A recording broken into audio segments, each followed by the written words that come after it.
So, how was your week, Kellen? My week was good. Obviously, we are filming on a Tuesday because yesterday was my first meeting with my basketball team down at POU. So met all the coaches. It's going to be interesting. It's going to be fun. I'm excited. A lot of things to kind of learn. Again, I'm really taking this seriously to hopefully make it into a career, possibly next year too.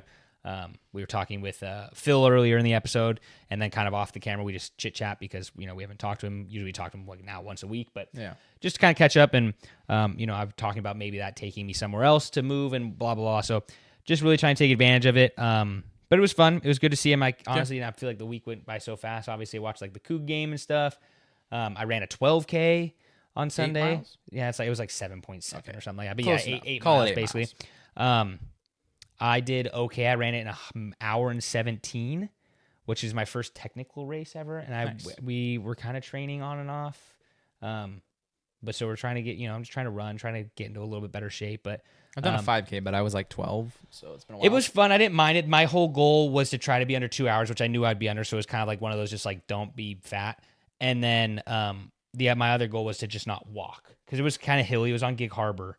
Okay. Yeah. And so there's some good hills there, and I didn't walk, and that was my main goal, was just not to walk. And I was sweaty and gross. And I can try to. I'll send Sam a picture to see the end, so we can put it up there.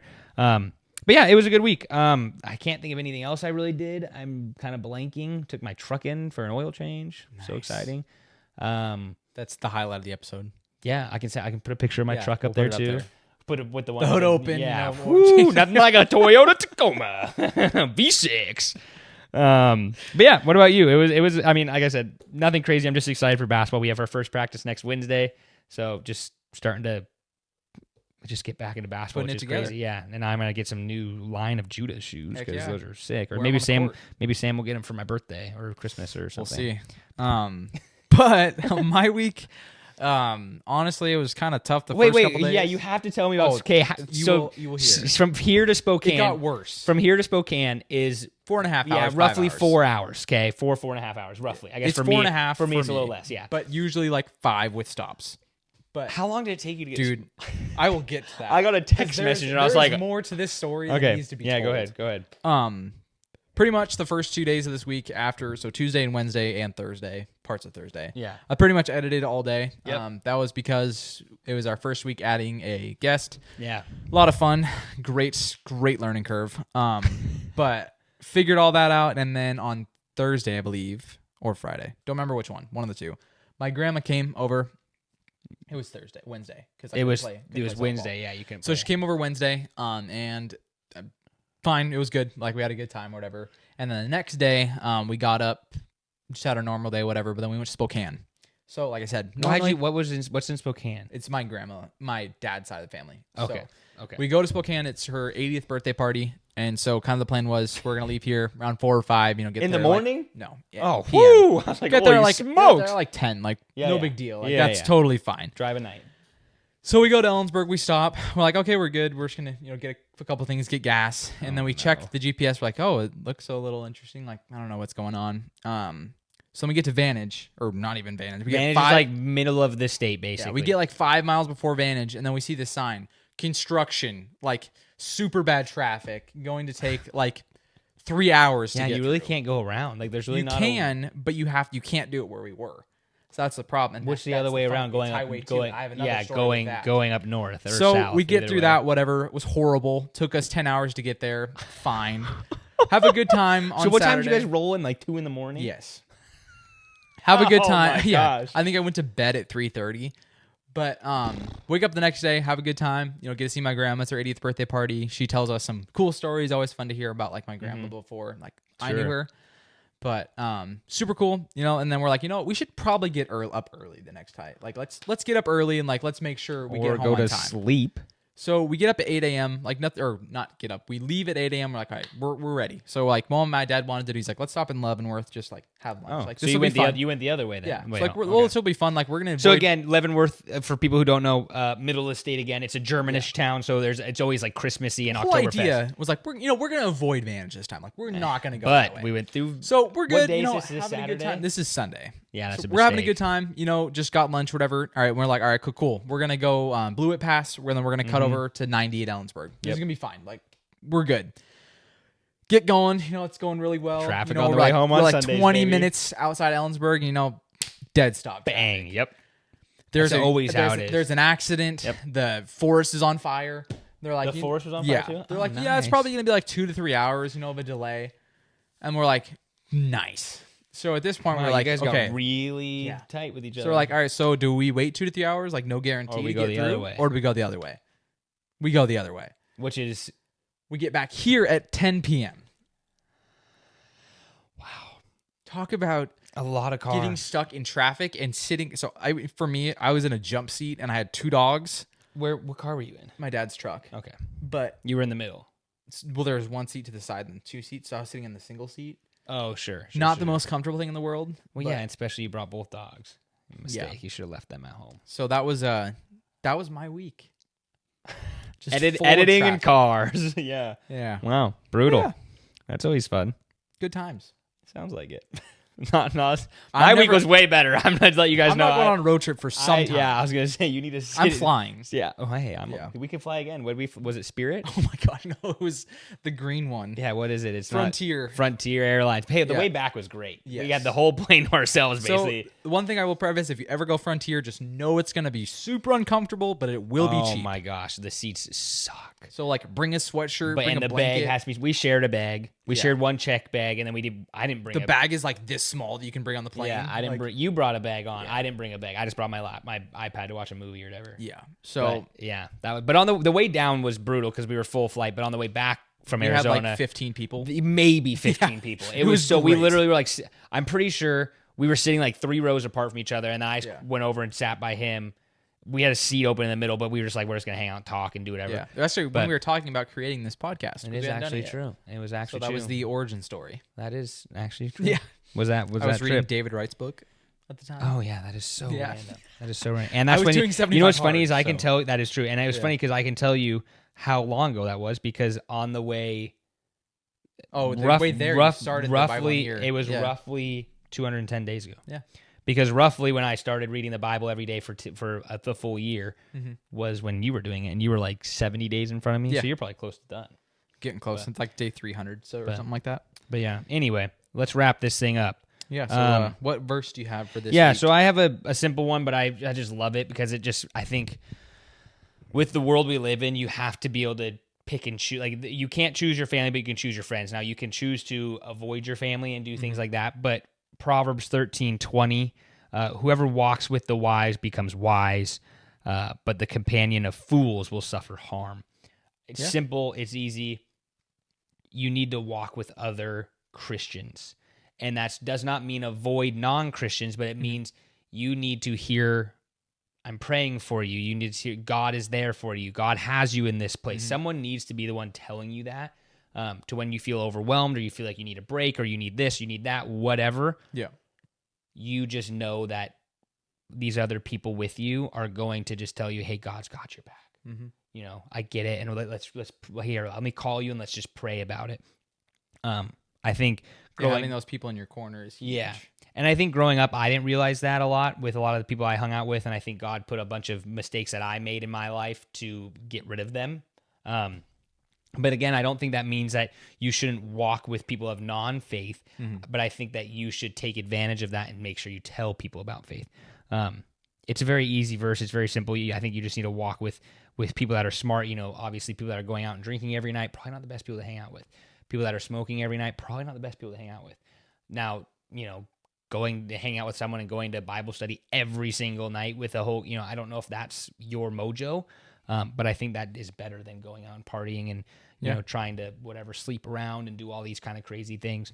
But it's just an easy verse. But yeah, Proverbs 13:20. Yeah, the people you surround with, you don't realize how much of an impact it'll make on your life because then it also force you to seeing that example like set for you. You're like, oh, I want that. Like, I want to achieve that too. I want to be that person. Yep. And so it helps you to not only be better, but like help you to like reframe. Well, who you you're always looking in other people's yards to see how much Yeah. greener their grass is. And sometimes if you look over and you see someone who has a super strong foundation in God that has dead grass, dead tree, you know, broken house with a hole in the roof, they still are going, I praise Jesus just for giving me this roof. I know it has a hole in it, but it's still a roof. And then you see some people that have these mega yachts and they live on the coast of Miami and these, right on the water, blah, blah.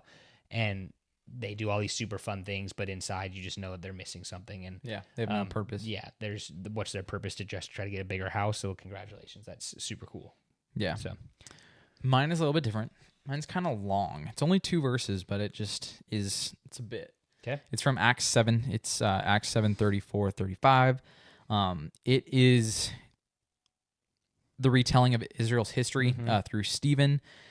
He's kind of reminding us the importance of discipleship and that knowing that believing in God and following God may cost us everything.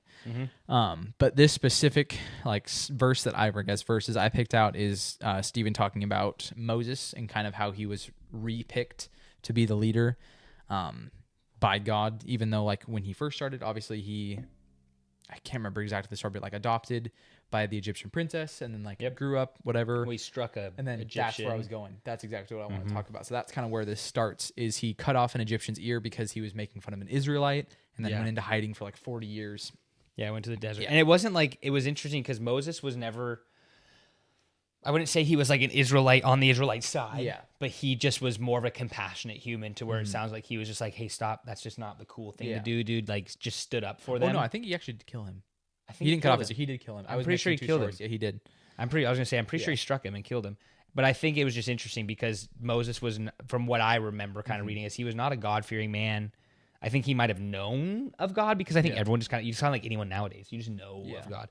But I think that he was just more of just a genuinely compassionate person, which I find interesting because, yes, did he choose someone who was adopted into the Egyptian family because he knew that, eventually Ramses would not kill him or murder him because that's his brother, but blah, blah, blah, blah. But I find it interesting. But yeah, go ahead. So what it says, I have indeed seen the oppression of my people in Egypt. I have heard their groaning and have come down to set them free. Now come, I will send you back to Egypt. This is the same Moses they had rejected with the words, who made you ruler and judge? That's talking about when he killed the Egyptian. And he was sent back to the ruler and deliverer by God himself through the angel who appeared to him in the bush. So I wouldn't necessarily say the verse is super impactful, but when you look at it from an outside perspective, it's okay, Moses, not that great of a guy. Yeah. He just not, he wasn't a horrible person, but obviously he killed somebody. Yeah. He left his family, he left everybody, kind of deserted everybody for 40 years. But for some reason, I don't know why, God's you know what? This is my guy. Well, and it's interesting too, because you can go even further into depth with that, is he left so he was abandoned from his family, not, I don't know if abandoned, but saved, abandoned, whatever you want to call it, from his original mother, left his adopted family in Egypt, married a woman of a tribe that God basically said, do not marry because you don't want their evil in your house, and then comes back. And even back then, could you imagine someone walking up to you and be like, yes, a bush talked to me with flame? And it's sure, what kind of stuff is in the desert? Because I need some of that. But it's you look at it, and I can understand where the Israelites are coming from, going, "You sure? What?" Yeah. And you also have to remember too. I always feel like people forget this. With the Israelites, life wasn't that bad in Egypt. Yes, it did suck, but it wasn't. Well, people think of slavery as in modern slavery. Yeah, and that's what I was saying. That wasn't necessarily how they were able to go home and have houses. They got fed. Egypt genuinely took care of them. Yes, where they're. I don't know this. Everyone's going to be mistreated. Yeah, that's going to happen. There's bad apples everywhere. Yeah, were there people getting whipped? Sure. Were there people getting thrown in jail for the wrong thing? Sure. But a lot of people have to realize that slavery back in that time, you would go to war and say, I could be speaking on my butt, but a country takes over Greece. Yeah. They don't just kill all those people. They take a lot and they'll look at it and be like, hey, Sam, you are a mathematician. We are actually going to take you as our slave, but you're going to be our head accountant for the entire country. Some slaves, quote unquote, held massive areas of power. And so you have to remember that type of stuff that Egypt's looking at or the Israelites are looking at this going, Moses, what are you doing? First off, it's not that it's not great, but it's not that bad. We could have it way worse. And you're coming in here to save us from a burning bush? Who appointed you, dude? Yeah. What are you talking about? There wasn't, Moses didn't flip out his iPhone and go, look, guys, I recorded it. It's on my TikTok. He didn't do that. It was very different. So it's very interesting and I kind of get that. I'd be skeptical too. Why would I believe this guy? That's weird. Yeah. I just thought it was cool that he's, for me, I guess the way to end it is just that God's willing to look past us and what we've done and be like, no, I know you, Moses. I know what you're good at. I know what you can do. And I want you in this position regardless of what you've done in the past. Totally. And so it's just, I mean, that's kind of like the basis of everything. I mean, faith-wise, it's just you've been this way in the past, but, going forward, now that you know God, now that you know Jesus, anything's possible. No, 100%. Like we've all said before, everyone makes mistakes, and it's hard for everyone. I think it's hard for Christians because we, and I'm not trying to be like we're better or anything, but we might just see mistakes more because, you do read the Bible and you do read about things, cheating on your wife, cheating on your husband. That's a big sin.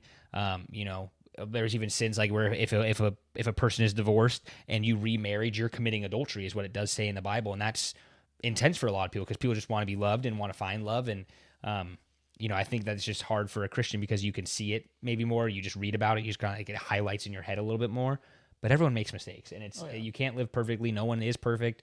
No one will ever be perfect ever again besides Jesus. So do your best, but also understand that, the grace of God's love and his mercy is that he did give his child to come down here and save us all forever. And we don't have to worry about anything. Now that doesn't mean you can go around and, sleep with whoever you want and try to, get a body count and go kill a bunch of people and go do whatever you want to do. That's not what God and Jesus are telling us to do, but you do have to understand that that's all redeemable. Yeah, that's the thing that matters. You are going to make mistakes like Moses did, who literally killed someone. Like that's not a little mistake. And God basically put him into like arguably like one of the biggest pillars. He's on the Mount Rushmore, if you will say, of the Bible people. Yeah. Him, Abraham, Isaac, Jacob, those are kind of the top 4 dudes, and then you get a couple more, but like the disciples, but those are like the 4 key guys. And most of them all made mistakes. A lot of them, I think it was Abraham had like 6 wives. Yeah. It's like, what's going on? So do you have to remember, no one's perfect, but like Sam said, everything's redeemable and God does forgive. So yeah, but we'll end in prayer and we'll get out of here. Dear Lord, thank you for this day. Thank you for the opportunity we've been given to talk a little bit of sports and obviously end with your word. I just pray for Kellen going into this week. I know he met with his coaches during yesterday. I just hope that, going into next week, kind of starting everything up, just pray that you give him peace and just calm his anxious nerves as he goes into it. I know it's going to be a lot, but I know it's going to be a good opportunity for him. I pray that all goes well. I pray for my brother as he goes into a few interviews this week and next. As he's wanted to become a firefighter, I just pray that you can just have your hand on his interviews. And, if that's your will for his life, I just pray that can come to fruition. Lord, I pray for, I should just thank you for the examples that we've been given with guys like Jonathan Isaac that are just willing to put their faith, on a billboard, just talk about it, use their platform for more than just basketball. Obviously there's more to him than just being able to dribble a ball, shoot a ball, and be a good defender. I just thank you that we've been given that example and that we've been given the Bible to, learn more about you and to understand who you are and what you've done for us.